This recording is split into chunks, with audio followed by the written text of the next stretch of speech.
Hello everyone, so my name is Santosh Kumar and we are from Supreme Classes. तो आज के इस video में हम लोग डिस्कस करेंगे IIT एग्जाम इकोनॉमिक्स में जो मैथमेटिक्स के क्वेश्चंस आए हुए हैं। आप अगर IIT एग्जाम इकोनॉमिक्स का सिलेबस देखेंगे तो उसमें इकोनॉमिक्स पोर्शन है, मैथमेटिक्स एंड स्टैटिस्टिक्स पोर्शन है। तो हम लोग कुछ आज मैथमेटिक्स के क्वेश्चन देखेंगे जो जैम 2022 में इकोनॉमिक्स के एग्जाम में आए हैं। तो स्टार्ट करते हैं। सो क्वेश्चन नंबर 6 है पेपर में। So क्वेश्चन कहना चाह रहा है कि W be a subspace of a vector space R cube, then which of the following set of vector forms a basis of W? So see, यहाँ पे क्या है कि basis W का कौन बना रहा है? तो basis का definition क्या है? So basis का अगर आप definition देखेंगे तो बोलता है कि basis is a set of independent vector which span the subspace. So पहले तो हमें सिंपल चेक करना है कि यहाँ पे एक्चुअली क्या है कि अगर मैं ये अज्यूम करता हूँ कि सपोज मुझे यहाँ आर क्यूब है, सो आर क्यूब का आपको पता है कि डायमेंशन 3 है। तो अगर मैं ये अज्यूम करता हूँ कि W का डायमेंशन 3 है सपोज, क्योंकि हालांकि सबस्पेस का डायमेंशन लेस देन होगा स्पेस के डायमेंशन। स्पेस हमारा क्या है यहाँ पे वेक्टर स्पेस है आर क्यूब, जिसका डायमेंशन 3 है, तो सबस्पेस का डायमेंशन इससे कम ही होगा या इक्वल हो सकता है एट मैक्स। सो तो ये बी ऑप्शन अगर आप देख रहे हैं तो इसमें 4 वेक्टर है, तो ये कभी भी लीनियरली इंडिपेंडेंट नहीं हो सकता है ना। मैक्सिमम जो एलिमेंट एक लीनियरली इंडिपेंडेंट सेट में हो सकता है 3, बिकॉज यहाँ वेक्टर स्पेस का डायमेंशन 3 है। तो ये ऑप्शन ऐसे ही बाहर हो गया। अब बाकी हमें देखना है कि कौन सा हो सकता है।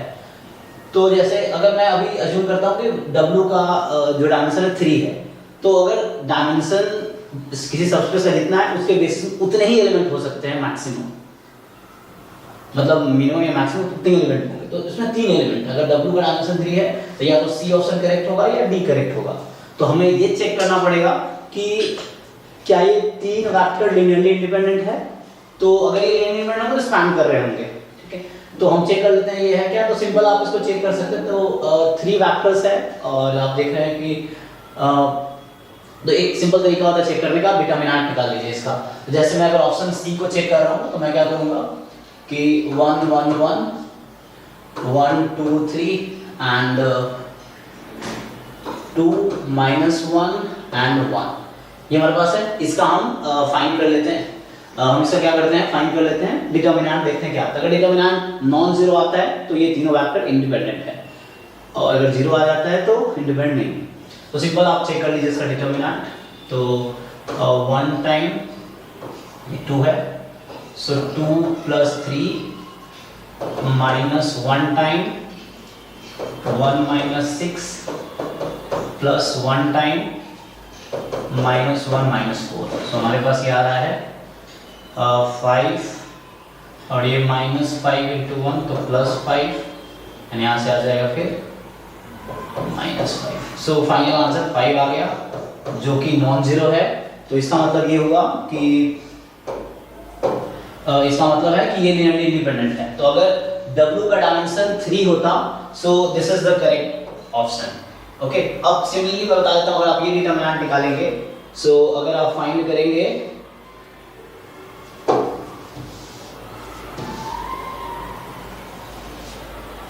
सो इफ यू फाइंड द तो ये करेक्ट ऑप्शन हो सकता है। अगर आप ये डिटरमिनेंट फाइंड करो 1 -2 1, मैं डी ऑप्शन के लिए चेक कर रहा हूँ क्या ये लीनियरली इंडिपेंडेंट है। तो 1 -2 1 2 1 -1 एंड 7 -4 1। अब ये चेक करो डिटरमिनेंट कितना आता है। सो राइटिंग तो मेरी है ना बहुत ज़्यादा अच्छी है, तो आपको देखना पड़ेगा मैं क्या लिख रहा हूँ। सो 1 -2 1 2 1 -1 7 -4 1। So let's open. सो ये आएगा आपके पास 1 -4 एंड देन प्लस में 2 एंड आई होप आपको डिटरमिनेंट निकालना आता है। सो 2 + 7 एंड देन -1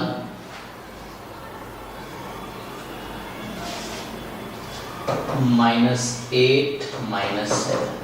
सो कितना आता है, दिस इज -3 एंड +18 +15। तो अब क्या देख रहे हैं, डिटरमिनेंट 0 आ गया। सो डिटरमिनेंट 0 आ गया, इसका क्या मतलब हुआ कि ये इंडिपेंडेंट नहीं है, तो ऐसे इंडिपेंडेंट नहीं है तो वेक्टर बेसिस हो ही नहीं सकता। अब सिमिलरली ये भी इंडिपेंडेंट नहीं है तो हो ही नहीं सकता, ये इंडिपेंडेंट हो सकता है। अब इसमें क्या है, अगर आप यहाँ देख रहे होंगे इस क्वेश्चन में थोड़ी सी गलती हुई है, एग्जाम जो क्वेश्चन बनाया उससे, उसने W का डायमेंशन में मेंशन नहीं किया। डायमेंशन हो सकता है 1 है, 2 है, 3 है, इस तरह से। तो अब ये चेक करना आपको क्या ये इंडिपेंडेंट है, तो अगर W का डायमेंशन 3 है तो उसमें बेसिस में 3 एलिमेंट होंगे, तो या ये इनमें से कोई एक ऑप्शन हो सकता था, तो C करेक्ट हो सकता है। अगर उस W का डायमेंशन 2 होता तो आप ये चेक कर लो क्या ये इंडिपेंडेंट है। तो दो वेक्टर लिनियरली इंडिपेंडेंट चेक करने का सिंपल मतलब ये है कि क्या ये दोनों एक दूसरे का मल्टीपल है। अगर मल्टीपल है तो डिपेंडेंट होगा, मल्टीपल है तो डिपेंडेंट होगा, मल्टीपल नहीं है तो डिपेंडेंट नहीं होगा। मतलब लाइक अगर ऐसा होता है, सपोज ये पहला V1 है और दूसरा V2 है, so V1 is equal to K time V2 हो जाता है सपोज, तो इसका मतलब ये है K is some non zero real number. तो अगर ऐसा हो जाता है तो हम बोलेंगे कि दे आर डिपेंडेंट, और अगर नहीं है so means they are independent. तो अब चेक कर लो मल्टीपल नहीं है, तो ये भी ऑप्शन हो सकता है। तो आप एग्जाम के अगर आंसर की अगर आप चेक करो तो उसमें दिया होगा मार्क्स टू ऑल। इसका अगर आंसर की आप ऑफिशियल आंसर की चेक करोगे तो उसमें मार्क्स टू ऑल दिया हुआ है, क्योंकि यहाँ क्वेश्चन थोड़ा सा मिस्टेक हो गया। हालांकि एमसीक्यू क्वेश्चन है, सिंगल करेक्ट आंसर होना चाहिए था, और लेकिन दो करेक्ट हो सकता है क्योंकि W का अलग अलग डायमेंशन हुआ, तो इसीलिए इसमें मार्क्स टू ऑल किया गया। तो दिस क्वेश्चन है ना, अगर एमएसक्यू होता मल्टीपल सेलेक्ट तो उसमें दोनों करेक्ट होते, तो इसीलिए इस क्वेश्चन में सबको मार्क्स मिला, जिन्होंने अटेम्प्ट मतलब सबको मार्क्स मिला होगा। ओके, नेक्स्ट क्वेश्चन पे चलते हैं। सो है ना, इसके हमारा आंसर ए और सी हो सकता है। W का डायमेंशन 3 फिक्स कर देता तो ऑप्शन सी होता, अगर 2 फिक्स कर दिया तो ए होता, ठीक है। 4 कभी हो नहीं सकता, तो इसलिए बी तो ऐसे ही गलत हो जाएगा। ओके, सो अगर आपको कोई डाउट है कमेंट में आप लिख सकते हैं, फिर हम उसका रिप्लाई में आपको बताएंगे।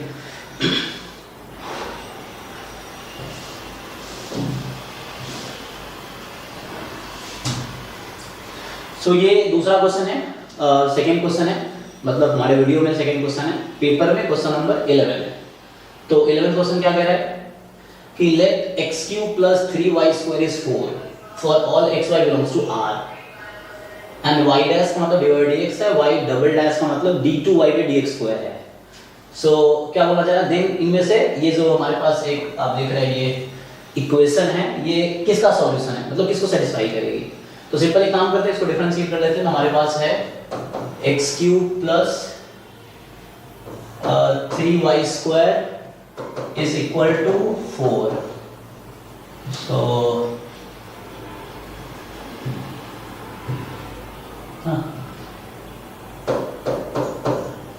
अब जस्ट आप इसको डिफरेंशिएट कर दीजिए, तो यू जस्ट डिफरेंशिएट इट। तो x क्यूब का derivative 3x square and plus 3y square का डिफरेंशिएट करना है x के रेस्पेक्ट में, तो ये आ जाएगा 6y dy by dx मतलब y डैश 4 का डेरिवेटिव 0। ओके, तो एक काम करते हैं अब, लेकिन इस तरह कुछ ऑप्शन दिख नहीं रहा, x स्क्वायर वाला एक है भी तो डबल डेरिवेटिव यूज है। सो यहाँ है लेकिन ऐसा कुछ है नहीं, तो मुझे एक बार और डिफरेंशिएट करना पड़ेगा। इस तरह कोई एक्सप्रेशन है नहीं, तो एक बार और डिफरेंशिएट कर लेते हैं। So differentiate once more with respect to x, तो ये हो जाएगा 6x प्लस, अब यहाँ प्रोडक्ट को लगाना पड़ेगा क्योंकि ये y डैश है, this is y dash, so you may write it as y dash. तो 6y into y डैश, तो चलो 6 बाहर रख लेते हैं एंड प्रोडक्ट को लाना पड़ेगा y into y dash, product को डिफरेंशिएशन। सो यहाँ से y का derivative y dash as it is plus then y as it is, y dash का derivative y double dash equal to 0। So I hope समझ पा रहे हो, actually मैं फर्स्ट टाइम यूज कर रहा हूँ तो एक्सपीरियंस नहीं है उतना।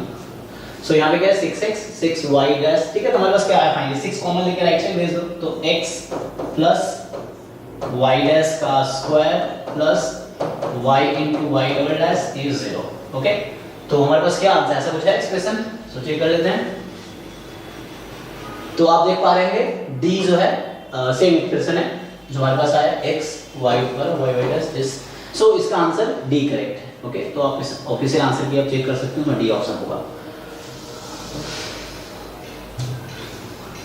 सो थर्ड क्वेश्चन इस वीडियो का है जो कि पेपर में क्वेश्चन नंबर 16 है। ये क्या बोल रहा है, let second order difference equation be, this is a difference equation y n plus 2 so first question जो हमने किया वो एक्चुअली था वेक्टर स्पेस का, सेकंड क्वेश्चन जो किया वो डिफरेंशियल इक्वेशन का था, थर्ड क्वेश्चन जो है वो डिफरेंस इक्वेशन का है।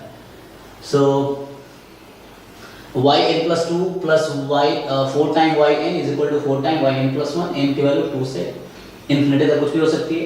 y0 दे रखा है, y0 एंड y1 दे रखा है, तो y0 और y1 के हेल्प से हम y2 निकाल सकते हैं, फिर उसके फर्दर वी कैन डू। सो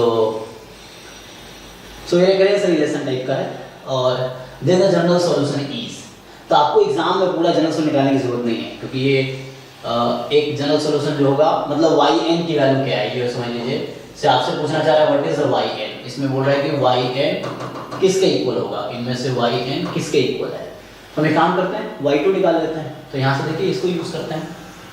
सो हमारे पास जो yn प्लस 2 है दैट इज इक्वल टू, आप 4yn को राइट साइड शिफ्ट कर दीजिए। सो यहाँ से आ जाएगा 4 time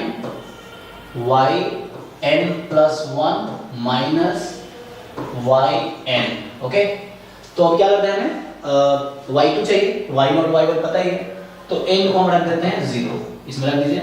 so y2 is equal to 4 time y1 minus y0 तो y0, सो 4 टाइम, और ये वैल्यू आपको पता है जिस यूज कीजिए, तो 4 माइनस 1 3, सो ये हो गया 12। अब सिंपल एक काम करना है, हर ऑप्शन में आपने क्या फाइंड किया है y2, आपने फाइंड किया है y2, और ऑप्शन में पुट करके चेक कर लीजिए कि y2 n को 2 रखने पे कौन सा ऑप्शन 12 आंसर देगा, है ना। इसे चेक करके देखते हैं। तो अगर n को यहाँ 2 पुट करेंगे, कि 2 क्यों पुट कर रहा हूँ, क्योंकि ये yn है, पूछ रहा yn जो है इनमें से कौन सा होगा। सो yn के लिए 4 ऑप्शन है, तो हमारा y2 है, इसलिए n यहाँ 2 है, तो हम n को 2 रख रहे थे, n को 2 रखेंगे आप, तो 4 प्लस 1 5 इंटू 2 का स्क्वायर 4, ये 20 आ गया।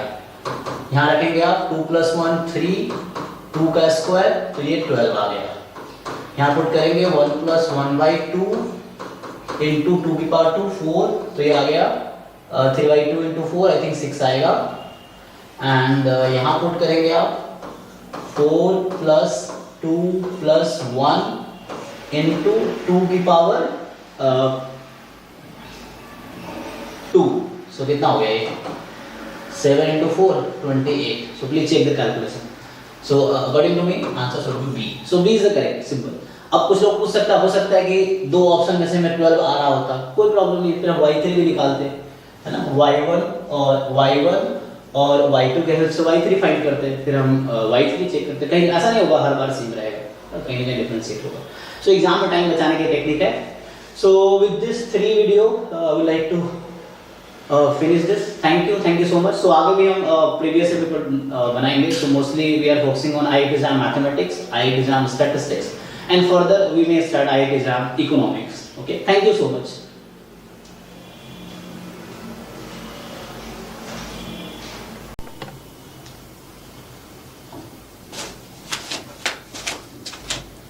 So इस वीडियो में हम डिस्कस करेंगे क्वेश्चन नंबर 8 जो कि IIT एग्जाम इकोनॉमिक्स 2021 के एग्जाम में आया था।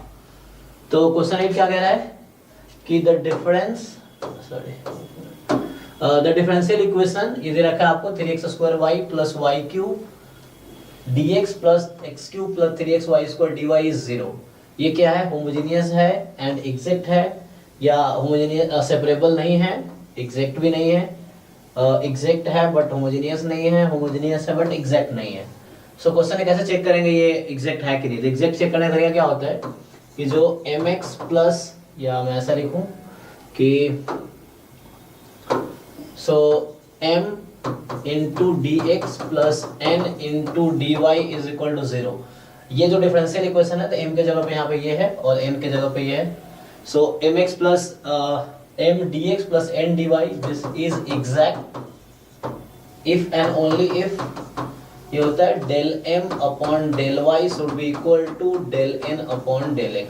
तो जस्ट हम इसको डिफरेंशिएट करेंगे y के रेस्पेक्ट में, तो चेक करते हैं क्या आता है। तो ये आपका आएगा 3x² प्लस 3y²। अब del n upon del x के लिए इसको हम डिफरेंशिएट करेंगे x के रेस्पेक्ट में, तो ये आएगा 3x² प्लस 3y²। और ये दोनों आप देख रहे होंगे इक्वल है। सो ये दोनों इक्वल है, इसका मतलब एग्जैक्ट तो है। सो एग्जैक्ट है, जहाँ जहाँ एग्जैक्ट नहीं कह रहा है तो वो गलत हो गया। जैसे बोल रहा है एग्जैक्ट नहीं है, ये बोल रहा है एग्जैक्ट नहीं है, ये गलत हो गया। अब होमोजीनियस चेक करना है, तो होमोजीनियस क्या होता है? सो एक क्वेश्चन अगर 22 में भी होमोजीनियस पे आया हुआ है, सो उसमें क्या है, होमोजीनियस होने के लिए पहले आप dy/dx निकाल लीजिए। सो dy/dx यहाँ से फाइंड करेंगे तो आपका आएगा माइनस dy/dx, है ना, इसको इधर। So 3x² y plus Y cube bracket में अपॉन आएगा x³ plus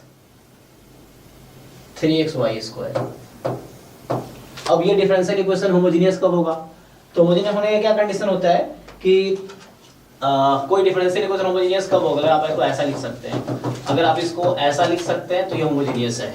dy/dx is equal to function of y/x।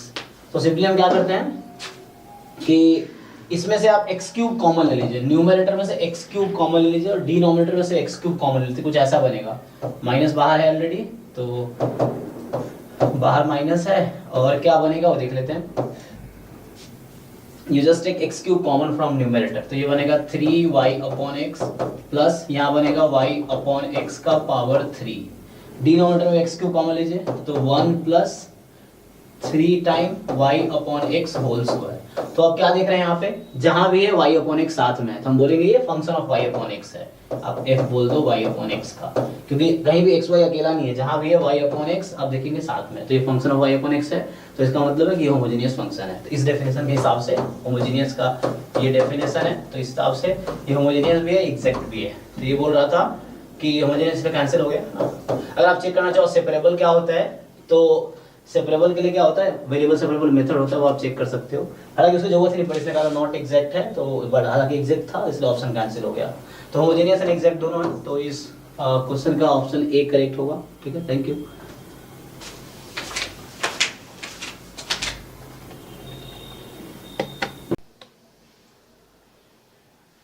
So hello everyone, हम लोग अभी IIT एग्जाम इकोनॉमिक्स में जो मैथमेटिक्स एंड स्टैटिस्टिक्स के क्वेश्चंस आए हैं उसको हम लोग सॉल्व कर रहे हैं। तो लास्ट वीडियोस हमारे चैनल में जाके आप देख सकते हैं, उसमें हमने क्वेश्चन नंबर 6 हो गया, 11 हो गया, 16 हो गया, मैंने सॉल्व किया था। तो उसी को कंटिन्यू करते हैं। तो अभी मैं इस वीडियो में कुछ क्वेश्चन सॉल्व करूंगा IIT एग्जाम इकोनॉमिक्स 2022 में जो क्वेश्चंस आए हैं। तो जैसे ये क्वेश्चन नंबर 13 है जैम 2000। सो ये आप देख रहे हैं जैम 2022 का है, हाँ जैम 2022 का है और है ना इकोनॉमिक्स का पेपर है। तो क्वेश्चन नंबर 13 देखते हैं कैसे सॉल्व करेंगे। सो क्वेश्चन क्या कहना चाह रहा है कि f एक फंक्शन है फ्रॉम 0 to infinity डोमेन है इसका, और कोडोमेन रियल नंबर है। we have function defined by this for all x belongs to R, then f is 1 1 on 2 1 1 but not on 2 on 2 but not 1 1 neither 1 1 non on 2। तो मुझे ये check करना है कि 1 1 on 2 है कि नहीं है। तो 1 1 on 2 क्या होता है? अगर आप डेफिनेशन देखेंगे 1 1 का, तो ये कहता है कि distinct elements of domain have distinct images in codomain. मतलब अगर दो डिफरेंट एक्स चूज करेंगे तो उसका इमेज डिफरेंट होने चाहिए। तो ये 1 1 का डेफिनेशन है। तो कुछ रिजल्ट है, एक रिजल्ट जो यहाँ पे मैं यूज करूंगा, जो स्ट्रिक्टली इंक्रीजिंग फंक्शन है, कॉन्टिन्यूअस है, तो हमेशा 1 1 होगा। तो हम वो कॉन्सेप्ट यहाँ यूज करेंगे। तो आप क्या करो, इसमें f' फाइंड करो। तो ये जो fx है आप f' फाइंड करो कोसेंट रूल लगा के, या जैसे भी करोगे तो आपका आंसर आएगा। You just differentiate by quotient rule, तो आपका आंसर यहाँ आ जाएगा 1/x + 2 होल स्क्वायर। सिंपल है कि x + 1 का डेरिवेटिव 1 × x + 2 माइनस फिर x + 2 का डेरिवेटिव 1 माइनस ना इनटू में x + 1/x + 2 होल स्क्वायर। तो ये आ जाएगा। ये क्वांटिटी हमेशा मोर देन 0 होगा for all x belongs to R। ये हर x R से ज्यादा के लिए वैसा होगा। So for all x belongs to R ये है। और अब क्या देखें आप, f' मोर देन 0 है, मतलब क्या हो गया, फंक्शन स्ट्रिक्टली इंक्रीजिंग है। और ये फंक्शन अपने डोमेन पे कॉन्टिन्यूअस भी है, क्योंकि ये फंक्शन हमेशा कॉन्टिन्यूअस होगा अपने डोमेन पे। तो ये कॉन्टिन्यूअस इंक्रीजिंग फंक्शन है, तो ये 1 1 तो होगा। This is 1 1। क्यों? क्योंकि ये कॉन्टिन्यूअस भी है और इंक्रीजिंग भी है, तो 1 1 तो होगा। तो ऑन टू अब चेक करना पड़ेगा मुझे। तो ऑन टू देख लेते हैं। ऑन टू का डेफिनेशन क्या है? ऑन टू का डेफिनेशन है जब फंक्शन का कोडोमेन उसके रेंज के इक्वल आ जाए। तो कोडोमेन हमेशा हमें दिया होता है, यहाँ कोडोमेन आप देखेंगे इस फंक्शन का, तो मुझे दे रखा है कोडोमेन है set of all real number, मतलब -∞ से +∞। अब मुझे रेंज देखना है। रेंज क्या होता है कि ये फंक्शन की वैल्यू क्या क्या आएगी, कब, जब x की वैल्यू इस इंटरवल में है। तो हम देखेंगे x 0 से इन्फिनिटी है। आपने अभी ये देखा कि ये जो फंक्शन है इंक्रीजिंग भी है। तो इंक्रीजिंग फंक्शन में क्या होता है कि x अगर लेस देन y है तो fx less than equal to fy होगा। तो सिंपल क्या है ना कि 0 इसकी मिनिमम वैल्यू x की यहाँ पे, तो हम f0 निकाल लेते हैं सिंपली। तो f0 जो होने वाला है वो हमारा यहाँ पे आएगा 1/2। तो मतलब जो फंक्शन की मिनिमम वैल्यू आएगी 1/2 आएगी। कैसे पता चला मुझे? क्योंकि फंक्शन इंक्रीजिंग है तो x की मिनिमम वैल्यू 0 हो सकती है, तो फंक्शन की मिनिमम वैल्यू हाफ होगी। तो ये है कि फंक्शन, और एक चीज और नोटिस कर सकते हैं आप कि x+1 जो है छोटा है x+2 से। तो आप ये भी बोल सकते हैं कि ये जो fx है ना ये more than equal to half है और लेस देन 1 होगा। इनफैक्ट 1 के इक्वल कभी होगा भी नहीं, जब x टेंड्स टू इंफिनिटी होगा तब 1 हो जाएगा। तो अदरवाइज ये लेस देन 1 ही होगा। तो यहाँ से कहने का मतलब क्या है कि इस फंक्शन का जो रेंज मैंने फाइंड किया वो रेंज ये इंटरवल है, हाफ से 1। और कोड में क्या था? Real number. क्या कोड में रेंज सेम है? नहीं। तो डेफिनेशन क्या कहता है कि फंक्शन ऑन टू होगा अगर रेंज और कोड में दोनों इक्वल है, अगर डिफरेंट है तो ऑन टू नहीं होगा। तो आप यहाँ देख रहे हैं कि जो कोड में r है, रेंज ये है, दोनों डिफरेंट है, इसलिए फंक्शन ऑन टू नहीं है। तो इसका आंसर क्या हुआ? 1 1 है बट ऑन टू नहीं है। ठीक है, तो आपको समझ आया होगा। अगर डाउट है तो आप कमेंट में बताइए, हम रिप्लाई करेंगे। सो नेक्स्ट क्वेश्चन पे चलते हैं नेक्स्ट वीडियो में।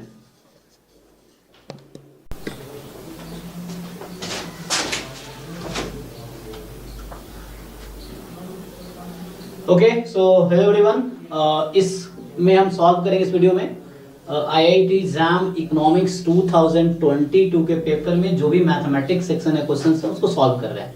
तो आप लास्ट वीडियोस चेक कर सकते हैं, मैंने कुछ क्वेश्चन ऑलरेडी अपलोड किए हैं। अभी नेक्स्ट क्वेश्चन में नेक्स्ट जो क्वेश्चन हमारा होगा आज का, अभी हम क्वेश्चन नंबर 19 सॉल्व करते हैं IIT एग्जाम इकोनॉमिक्स 2022 के एग्जाम में जो आया है। तो क्या क्वेश्चन कह रहा है? सो क्वेश्चन हमारे पास कह रहा है 19 की लेट 19 क्वेश्चन है कि let a function f from r² to r, ठीक है, r² to r defined by this. तो फंक्शन आपके पास क्या है? xy² upon x³ plus 2x² y plus y³ and f 0 0 is 0। Then कह रहा है f डिफरेंशिएबल होगा 0 0 पे, fx does not exist at 0 0, fy does not exist at 0 0, f is not continuous at 0 0। तो देखो आप जानते हो कि फंक्शन कॉन्टिन्यूअस है। उसके बाद मतलब पहले तो कॉन्टिन्यूटी चेक कर लो आप, क्योंकि अगर फंक्शन डिफरेंशियलिटी पहले आप चेक करोगे सो उसमें क्यों जाना। पहले हम क्या करते हैं, अगर फंक्शन डिफरेंशिएबल है तो कॉन्टिन्यूअस भी होगा, वो तो ठीक है, अगर डिफरेंशिएबल है तो कॉन्टिन्यूअस होगा। बट अगर कॉन्टिन्यूअस नहीं है कोई फंक्शन, डिफरेंशिएबल भी नहीं होगा, तो पहले हम कॉन्टिन्यूटी चेक कर लेते हैं ना कि अगर कॉन्टिन्यूअस नहीं हुआ तो डिफरेंशिएबल भी नहीं होगा, तो पहले कॉन्टिन्यूटी चेक करते हैं। कॉन्टिन्यूटी चेक करने का डेफिनेशन क्या है? तो कोई फंक्शन कॉन्टिन्यूअस कब होगा? जैसे मुझे 0 0 पे चेक करना है, तो 0 0 पे उसकी लिमिट और 0 0 पे उसकी वैल्यू दोनों इक्वल होनी चाहिए। तो आप यहाँ सिंपली देख पा रहे हो फंक्शन में कि मुझे f 0 0 0 दे रखा है, तो 0 0 जो ओरिजिन पॉइंट है उसमें वैल्यू 0 है। अब मुझे लिमिट निकालनी है 0 0 पे, तो लिमिट निकाल लेते हैं। So limit xy tends to 0 0, function क्या है? xy² x³ plus 2x² y plus y³। अब इस फंक्शन को ध्यान से देखिए, क्या ये लिमिट x टेंड्स टू 0, इसका मतलब ये होता है कि लाइक आप कोई पॉइंट उठा रहे हैं ओरिजिन के आसपास, you take any point in the neighbourhood of origin, चाहे किसी भी कर्व के अलोंग हो, तो वो और ऐसे भी पता है आपको कि लिमिट यूनिक होती है। तो किसी भी कर्व के अलोंग अगर आप लेते हैं एक्स वाई को जो कि 0 0 को अप्रोच कर रहा है, किसी भी कर्व के अलोंग, जैसे मैं एक पर्टिकुलर आपको एग्जांपल देता हूँ, y इज इक्वल टू मैं ले लूँ अगर, जैसे आप भी देख पाएंगे x³ है या x² y है, तो मैं चाहता हूँ x³ बन जाए ये टर्म, है ना, ये भी x³ जैसा बन जाए। तो मैं इसको क्या करता हूँ, एक लेता हूँ mx।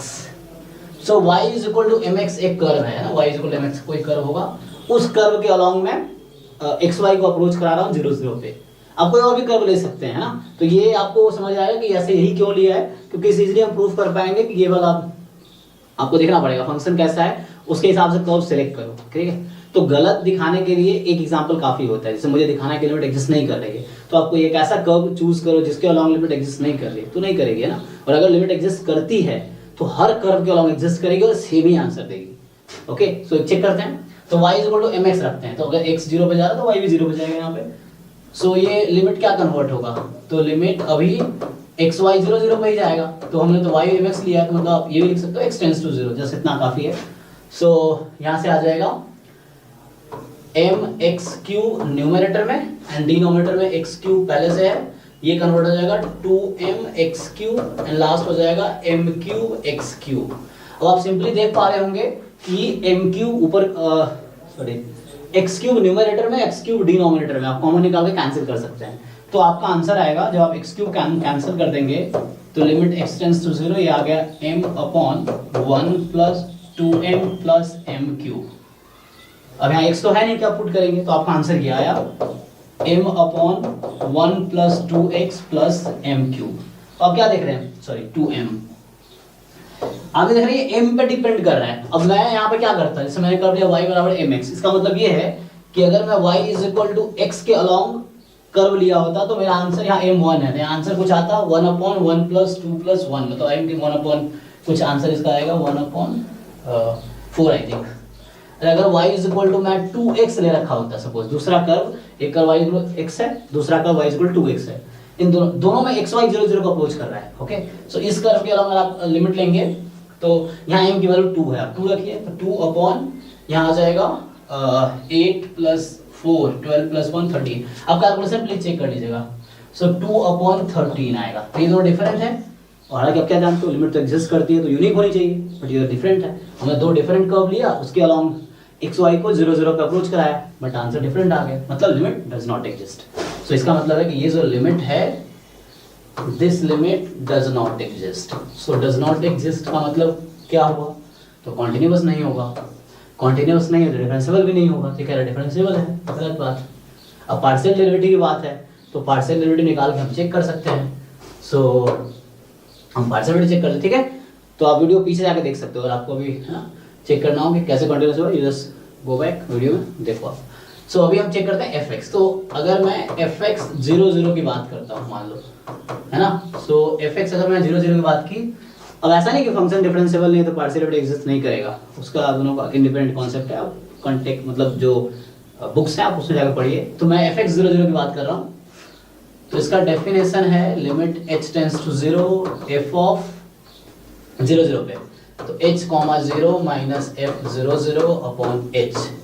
तो ये सिंपल है, x को 0 y को 0, तो यहाँ पुट करेंगे तो आपका आंसर आएगा ये 0 आ जाएगा, माइनस f 0 0 यहाँ दे रखा है 0 अपॉन सॉरी, तो ये 0 अपॉन h है, 0 अपॉन h है, तो आंसर फाइनल 0 आ गया। सिमिलर वे अगर आप fy 0 0 निकालते हो इसके लिए, सो ये एग्जिस्ट कर रहा है 0 है, ये कह रहा है डज नॉट एग्जिस्ट, ये गलत कह रहा है, ये भी गलत कह रहा है ना, ये सही आया था, बाकी चेक कर लेते हैं। ऐसे सिंगल करेक्ट ऑप्शन है, तो जो करेक्ट आ गया उसको टिक कर दो, ये है ना 19 है, तो एक ही ऑप्शन करेक्ट होगा, तो आपको मिल गया कॉन्टिन्यूअस नहीं, तो इतना काफ़ी है, बट अभी मैं समझाने के लिए आपको बता रहा हूँ कि ये भी कैसे होगा। तो fy 0 0 है, so limit k tends to 0 f of 0k minus f 0 0 upon k। तो इसको भी आप सॉल्व करेंगे तो 0k रखेंगे तो यहाँ भी 0 ही हो जाएगा, ये तो 0 आ जाएगा, मतलब एग्जिस्ट कर रहा है और 0 आंसर है, तो ये गलत कर रहा है, तो इसको संग आंसर हुआ D option correct. Okay, thank you.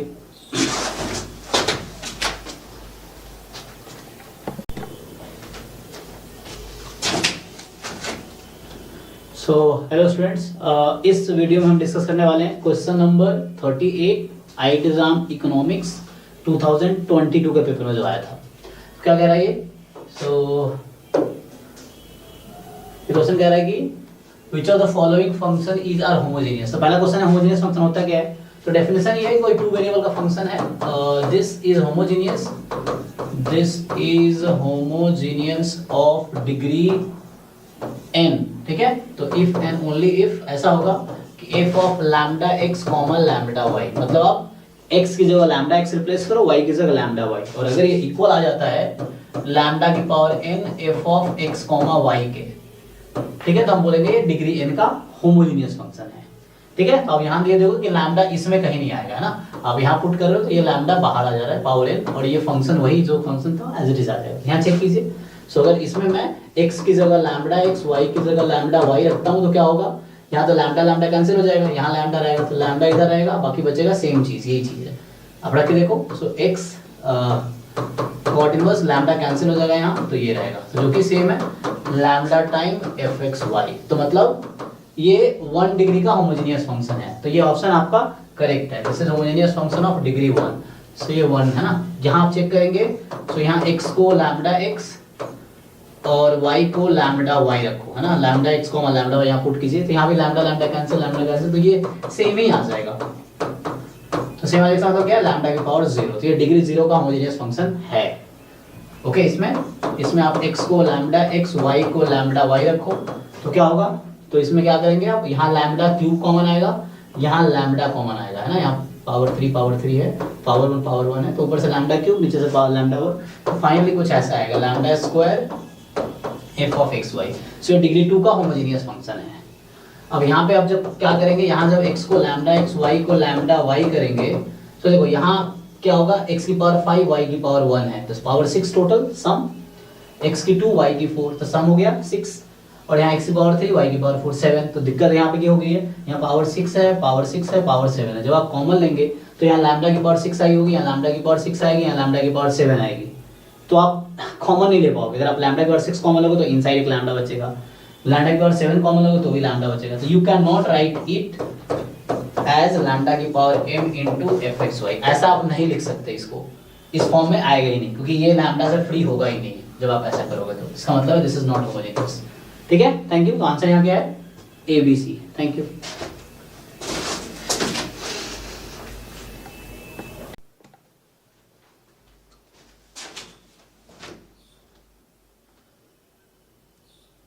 Okay, hello everyone. So इस वीडियो में हम बात कर रहे हैं क्वेश्चन नंबर 25 सॉल्व करेंगे, जो आईआईटी एग्जाम 2022 एग्जाम इकोनॉमिक्स के पेपर में आया था। आईआईटी एग्जाम इकोनॉमिक्स के पेपर में ये क्वेश्चन नंबर 25 है। तो हम लोग मैथमेटिक्स के क्वेश्चन सॉल्व कर रहे हैं, और आपको वीडियोस अगर इस तरह के देखने तो आप हमारे चैनल पे जाकर देख सकते हो, और वीडियोस अवेलेबल है। इसमें आईआईटी एग्जाम इकोनॉमिक्स के पेपर्स के हमने मैथमेटिक्स वाले क्वेश्चन का सॉल्यूशन अपलोड किया है। तो अभी इस क्वेश्चन को देखते हैं क्या है कि probability of getting head in a toss of a biased coin. So biased का मतलब क्या हुआ, सो बायस्ड का मतलब है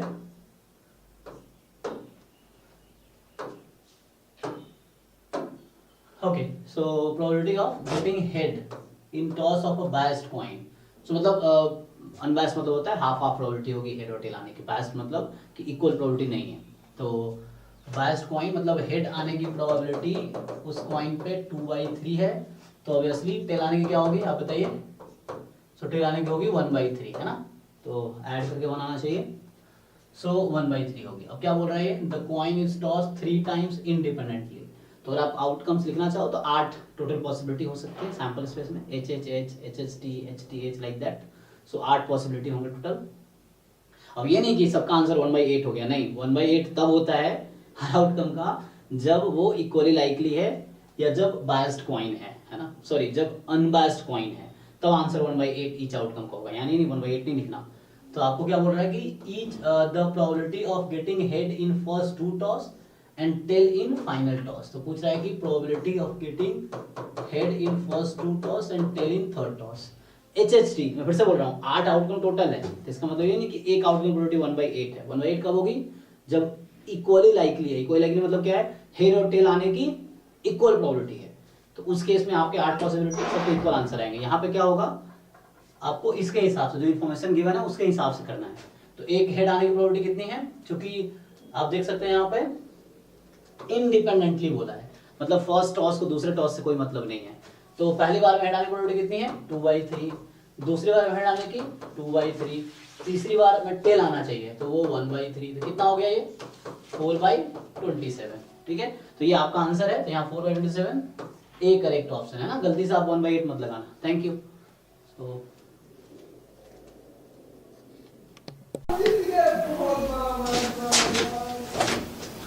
सो हेलो एवरीवन, इस वीडियो में हम डिस्कस करेंगे क्वेश्चन नंबर 34 जो कि आईआईटी एग्जाम 2022 इकोनॉमिक्स पेपर में आया था। तो क्वेश्चन क्या कह रहा है,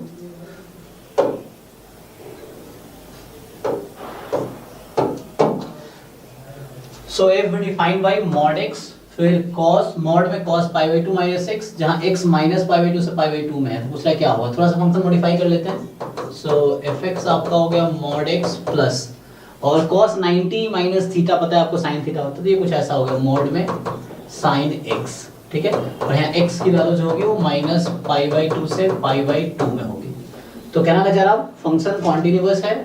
सो इनफैक्ट ये फंक्शन जो होगा इस इंटरवल में कॉन्टिन्यूअस होगा। देखो प्रॉब्लम कहाँ है, mod x आप जानते हो कि mod x का डेफिनेशन है, सो mod x is x minus x, x कब मोर देन इक्वल टू 0 है, माइनस x कब जब x लेस देन 0 है। तो इनफैक्ट mod x 0 पे कॉन्टिन्यूअस होता है, ठीक है। और जो डिफरेंशिएबल नहीं होता है 0 पे mod x। तो जैसे यहाँ बोल रहा है कि f इज डिफरेंशिएबल, अच्छा ओके, ये कह रहा है f डिफरेंशिएबल है 0 पे, नहीं, ये mod x is not differentiable eight 0, तो ये फंक्शन डिफरेंशिएबल नहीं होगा 0 पे, तो ये गलत है। अब बाकी देख लेते हैं, differentiable everywhere except 0। So yes, ये मॉड फंक्शन 0 के अलावा हर पॉइंट पे डिफरेंशिएबल है, दोनों में मॉड ही यूज हो रहा है। इनफैक्ट साइन तो हर रियल नंबर पे डिफरेंशिएबल है, तो मॉड लग गया बस, तो वो बस 0 पे इफेक्ट कर रहा है, तो 0 पे, तो ये सही कह रहा है।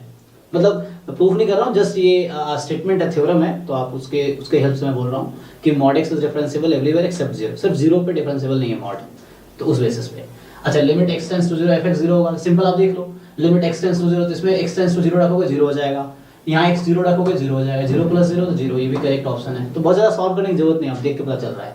अब कह रहा है if कॉन्टिन्यूअस है, तो देखो यहाँ 0 को एक्सक्लूड कर दिया है ना, तो इस इंटरवल में कॉन्टिन्यूअस है। आप ग्राफ बना सकते हो, पर ग्राफ थोड़ा कॉम्प्लिकेट होगा, तो यू कैन सिंपली सी कोई भी पॉइंट ले लो आप, इधर नेगेटिव पॉइंट्स हैं इधर पॉजिटिव पॉइंट्स हैं, तो आप कोई भी पॉइंट ले लो नेगेटिव या पॉजिटिव। जैसे मान लो आपने कोई इधर से नंबर उठाए, तो उस पॉइंट पे क्या होगा, मॉड खत्म हो जाएगा। जैसे for example x tends to, मैं ले लेता हूँ π/2 क्या होता है 3.4/1.7 टाइप है ना, अप्रॉक्स 1.7 कुछ ऐसा आएगा।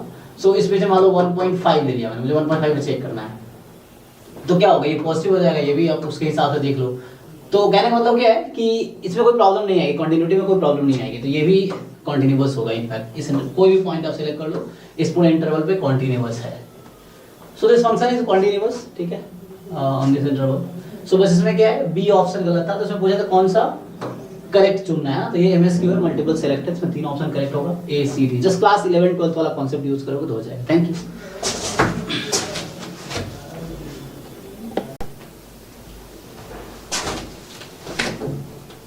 सो हेलो एवरीवन, इस वीडियो में हम डिस्कस करेंगे क्वेश्चन नंबर 41, जो कि आईआईटी एग्जाम इकोनॉमिक्स 2022 के पेपर में आया था।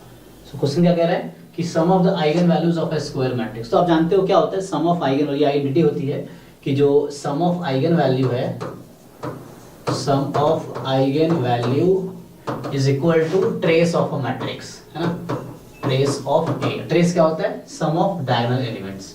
सो डायगोनल एलिमेंट्स का जो सम है वो सम ऑफ आइगन वैल्यू होती है। तो सिंपली आंसर आ जाएगा इसका 1 + 5 + 1, तो ये 7 हो गया, ठीक है। अगर पूछता है प्रोडक्ट ऑफ आइगन वैल्यू, तो इसमें क्या करते हैं, डिटरमिनेंट निकालते हैं। तो ये रिजल्ट होता है कि सम ऑफ आइगन वैल्यू किसी मैट्रिक्स का, स्क्वायर मैट्रिक्स का ट्रेस के इक्वल होता है, और product of eigen values determinant के इक्वल है। तो यहाँ आपसे पूछा है सम ऑफ आइगन वैल्यूज। अगर आपके एग्जाम में प्रोडक्ट ऑफ आइगन वैल्यू पूछता है तो आप डिटरमिनेंट निकालते हैं, ठीक है। तो अभी के लिए इस क्वेश्चन का आंसर है 7, sum of eigen value, sum of diagonal element. Thank you.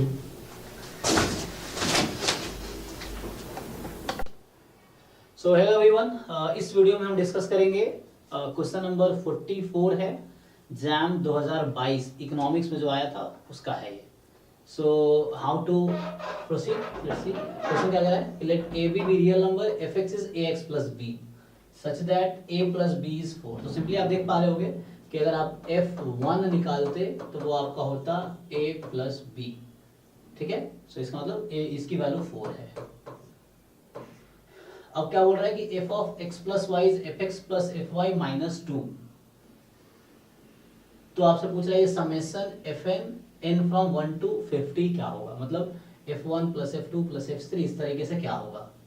तो अगर आप देख पाओगे ना, ये क्या है, x को मैं लिखूं तो ये कुछ ऐसा है, f1 plus f2 and dot dot dot इस तरीके से f50 तक है, ठीक है।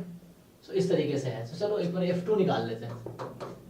f2 कैसे आएगा, आप x को 1 y को 1 रखो, तो x को 1 और y को 1 रखो, सो f of 1 + 1 कितना हो जाएगा f2। सो और इसको फॉर्मूले के हिसाब से f1 + f1 - 2, सो हो गया 2f1 - 2, ओके।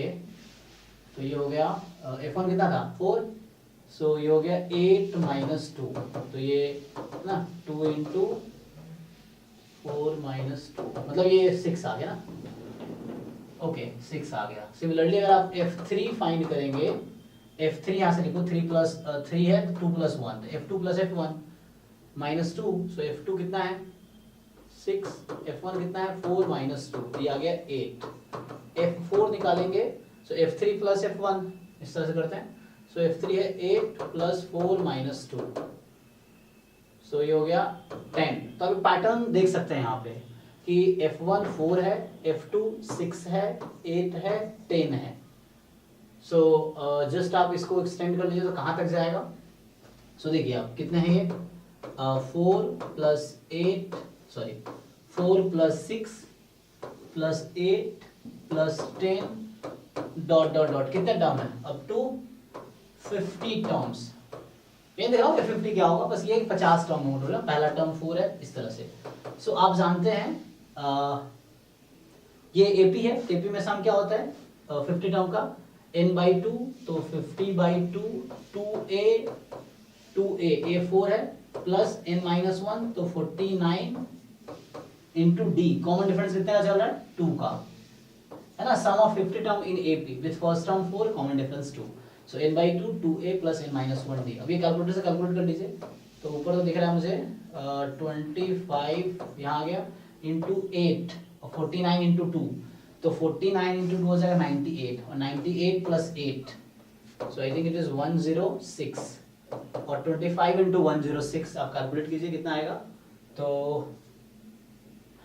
आई थिंक ये होगा 25 है ना, 25 into 6, so this and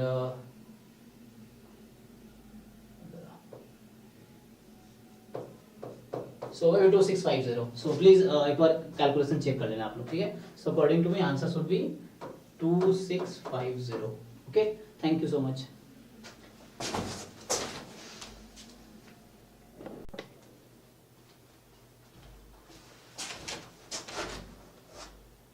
so hello student, इस वीडियो में हम डिस्कस करेंगे क्वेश्चन नंबर 47 जो IIT एग्जाम 2022 इकोनॉमिक्स पेपर में आया है।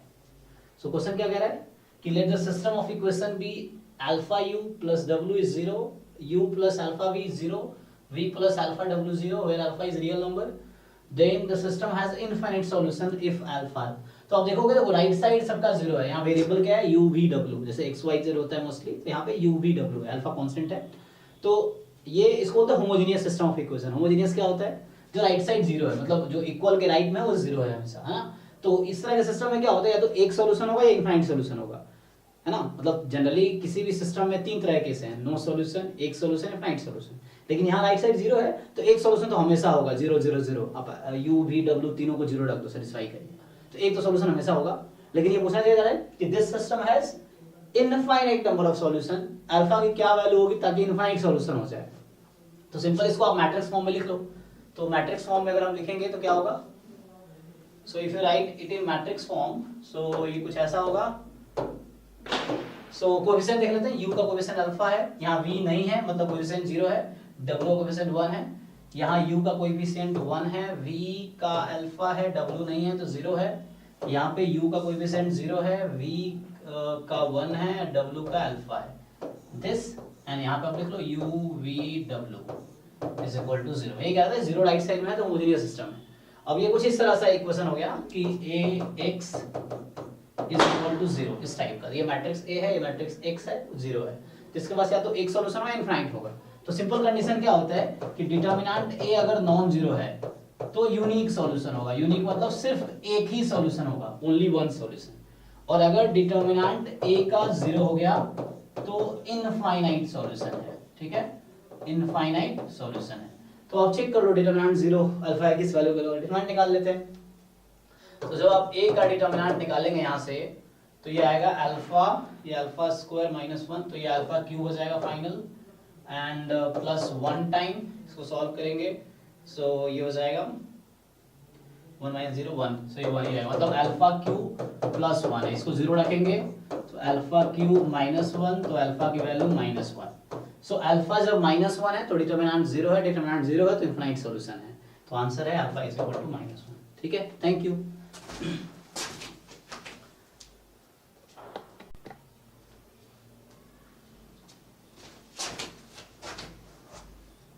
सो वेलकम स्टूडेंट, इस वीडियो में हम देखेंगे आईआईटी एग्जाम इकोनॉमिक्स 2022 के पेपर में ये क्वेश्चन नंबर 53।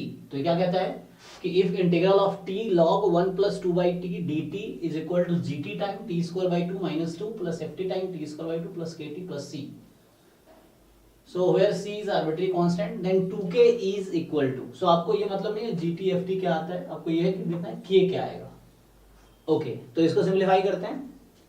तो कहीं कहीं इनका पर्पस ये भी है कि टी का टर्म यहाँ नहीं होगा अगर आप एक्सपैंड करोगे तो। सो विल सी क्या आता है, चेक करते हैं। तो इसको इंटीग्रेशन करते हैं बाई पार्ट से। तो बाई पार्ट में आप u इंटू वी लगाओ। सो u इंटू वी का जो रूल होता है वो अप्लाई करते हैं। सो इसमें क्या होगा, इसको हम u लेके चलते हैं और इसको v लेके चलते हैं। तो u बाहर करेंगे, सो log 1 plus 2/t into t का इंटीग्रेशन मतलब v का इंटीग्रेशन माइनस आप जो u अपने बाहर रखा था उसका डेरिवेटिव। सो इसका डेरिवेटिव करेंगे आप। सो आपका आंसर आएगा, डेरिवेटिव करने पे 1/1 plus 2/t और 2/t का डेरिवेटिव माइनस मतलब log का डेरिवेटिव 1 दिस एंड देन इसका फिर से डेरिवेटिव होगा chain rule because we are differentiating with respect to t and into फिर v का integration t square by 2 dt plus c। थोड़ा सिंप्लीफाई करते हैं। सो सिंप्लीफाई करेंगे तो ये तो हो गया t square by 2 log 1 plus 2/t। अब यहाँ एक्सपेंशन भी यूज कर सकते हैं अगर चाहो आप तो, log 1 plus x का एक्सपेंशन यूज करना चाहो तो, है ना, उससे थोड़ा सिंप्लीफाई। और इसको थोड़ा करते हैं, ये माइनस यहाँ है और ये प्लस हो जाएगा और ये वाले टर्म इससे कैंसिल हो जाएंगे। तो बचेगा यहाँ finally t/t plus 2 dt plus c। थोड़ा और सिंप्लीफाई करते हैं तो यहाँ से आएगा t square by 2 log 1 plus 2/t plus इसको देखो प्लस 2 माइनस 2 कर दो आप तो 1 बचेगा। तो 1 का इंटीग्रेशन t और क्या कर रहा हूँ t plus 2/t plus 2 तो 1 का इंटीग्रेशन t माइनस में 2 तो माइनस 2 बाहर कर लो 2/t plus 2 होगा तो 1/t plus 2 का इंटीग्रेशन वो log t plus 2। सो log में t plus 2 एंड प्लस में c होगा। सो इतना है। आप इसका भी एक्सपेंशन यूज कर सकते हैं आप चाहो तो। So you can use expansion of this. So या एक काम कर सकते हैं, यहाँ t कॉमन लेंगे अगर तो बचेगा 1 plus 2/t इस तरह का टर्म आएंगे। सो 2 टाइम यहाँ है और log t तो यहाँ बाहर आ जाएगा। सो यस आप इसको थोड़ा सा और फर्दर सिंप्लीफाई कर लो। मैं क्या बोलना चाह रहा हूँ कि ये जो t plus 2 है अगर हम t कॉमन लेंगे तो 1 plus 2/t हो जाएगा। और इसमें आप जब log लगाएंगे, सो जब आप log यूज करेंगे इसमें, सो log इफ यू यूज, सो ये ब्रेक हो गया आ जाएगा log t into log t plus log 1 plus 2/t। ये मैं कह रहा हूं। तो यहाँ पे क्या है कि ये -2 टाइम आप ये चीज करेंगे। सो -2 टाइम ये करेंगे जब आप, सो व्हेनेवर यू डू -2 है ना, ये है -2 टाइम दिस, तो ये -2 टाइम दिस, तो ये यहाँ पे आ जाएगा इसके साथ कॉमन और फिर बचेगा ft square by 2 ना। सो यहाँ से कुछ टर्म आएंगे ना +2 -2 करने पे, ये आप बैलेंस कर सकते हो। तो मैं बस ये बताना ही चाहता हूँ कि ये kt है तो यहाँ बस t वाला टर्म यही रहेगा बस, ठीक है। सो यहाँ t का कोएफिशिएंट k है और यहाँ t का कोएफिशिएंट 1 है तो आप यहाँ से बोल सकते हो k 1 होगा। आप थोड़ा और सिंप्लीफाई करना चाहो और क्लैरिफिकेशन के लिए तो आप करके देख सकते हो, बट फिर भी t का कोएफिशिएंट यही आएगा और बाकी टर्म आप बैलेंस करो कि इसके साथ जो आएगा वो gt है, जो t square by 2 के साथ आएगा वो ft है, जो भी आएगा वो आप पुट कर लो यहाँ पे, इसकी जगह पे आप ये चीज पुट कर लो और थोड़ा सा बैलेंस करो। तो हमें इन सब से मतलब है नहीं, gt ft से हमारे आंसर को कोई मतलब नहीं, आंसर को मतलब है अभी k से। तो अगर आप देख पा रहे हो तो k की वैल्यू 1 है तो हमसे क्या पूछा है 2k, तो 2k की वैल्यू कितनी हो गई 2 टाइम 1 2, तो इस क्वेश्चन का आंसर 2 होगा, ठीक है। Thank you.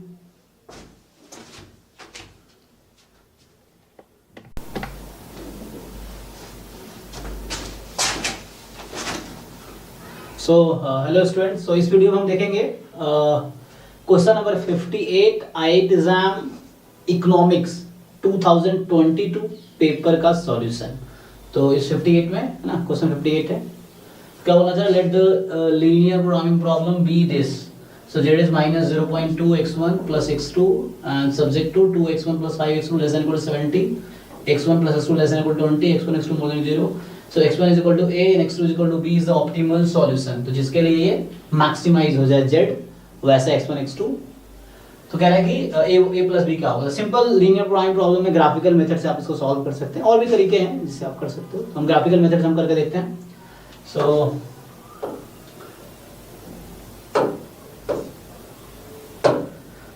आइए सॉल्व करते हैं. सबसे पहले क्या करना होता है, हमें इसका ग्राफ बनाना होता है. हम कॉर्नर पॉइंट मेथड यूज करेंगे. तो हम पहले ग्राफ बनाएंगे इसका, फिर कॉर्नर पॉइंट सेलेक्ट करेंगे. उन कॉर्नर पॉइंट्स पे हम देखेंगे कि इसकी ऑप्टिमल वैल्यू क्या है ना. एक थ्योरम होता है कि जो भी कॉन्स्टेंट्स हैं उसके कॉर्नर पॉइंट पे ही मैक्सिमम मिनिमम मिलेंगे. तो देख लेते हैं ग्राफ बना के. सो आप जब ग्राफ बनाओगे 2x1 plus 5x2 less than equal to 70. तो अभी लेस देन इक्वल टू, पहले इक्वलिटी का ग्राफ बना लीजिए. 2x1 plus 5x2 equal to 70 का ग्राफ बनाओ. तो जब x को 0 रखेंगे तो y आएगा 14. So let's say 14 here. And जब x2 को 0 रखेंगे y आएगा 35. So let's say 35 is here. सो आप इसको ज्वाइन कर लीजिए. So whenever you will join it, मैं रफली है ना ड्रॉ कर रहा हूँ. ये लाइन आपको लग रहा होगा क्लियर में है, तो आप सीधी लाइन ड्रॉ कर लो. ठीक है. और उसके बाद दूसरी लाइन x1 प्लस 20. तो ये अज्यूम करो यहाँ 20 है और यहाँ 20 है. सो आप इसको ज्वाइन कर लो. ठीक है. तो ये 20. तो यहाँ थोड़ा सा प्रॉब्लम आएगा कि ये क्या है. तो सिंपली आप क्या करो, इन दो लाइन को सॉल्व कर लो. तो कौन से दो लाइन है, एक लाइन है x1 plus x2 is equal to 20 and दूसरी लाइन है 2x1 plus 5x2 is equal to 70. अब इन दोनों को सॉल्व करो. तो कैसे सॉल्व करोगे, 2 से मल्टीप्लाई कर दो, 2 यहाँ इंटू 2 कर दो, सॉल्व सब्ट्रैक्ट कर लो. तो आपका सब्ट्रैक्ट कर देते हैं. 3x2 बराबर 330. तो x2 बराबर 10 आएगा और x1 बराबर 10 आएगा. आप सॉल्व कर लो. सो ये पॉइंट 10,10 है. ओके. ये 0 0 है और ये आपको ऑलरेडी पता है 20 0 हो गया. ये ऑलरेडी पता है 0 14 है. तो मुझे कॉर्नर पॉइंट मिल गया. अच्छा कैसे पता चला मुझे ये रीजन है. तो आप सिंपली क्या करोगे, किसने बोला था x2x1 plus 5x2 less than equal to 70. तो लेस देन इक्वल टू 70 इस साइड होगा. ठीक है. सो ये जो मैं अभी सेट कर रहा हूँ ये हमारा फिजिबल रीजन है या बोले सॉल्यूशन रीजन है. तो इसका एक कॉर्नर पॉइंट, दूसरा कॉर्नर पॉइंट, तीसरा कॉर्नर पॉइंट, चौथा कॉर्नर पॉइंट, इन 4 पॉइंट में से किसी एक कॉर्नर पॉइंट में मुझे मैक्सिमा या मिनिमम मिलेगा. तो आपको क्या चाहिए यहाँ पे, मैक्सिमा. तो चेक कर लेते हैं. तो ये z है, z आपका है. 1 by 1 पुट करो. तो एक तो 0 0 है तो इस पे z की वैल्यू 0 आएगी. एक है 20 0 तो इस पे z की वैल्यू रख दो. 2 2 4 तो आई थिंक -4 आएगी. अब चेक करो एक बारी. और एक 0 14 है तो इस पे z की वैल्यू आएगी 0 14 पे. x1 0 है, x2 14, तो ये 14 आ जाएगी. और लास्ट एक और पॉइंट है 10 10. सो 10 10 पे z की वैल्यू आप देखोगे तो 10 हो गया और 10 से मल्टीप्लाई -2 तो आई थिंक 8. तो मैक्सिमम 14 आया. तो आंसर इज है ना 10 सॉरी किसमें 0 14. तो ये 0 है, ये 14 है और इसका सम कितना आ गया 14. तो इस क्वेश्चन का आंसर 14 होगा. Thank you.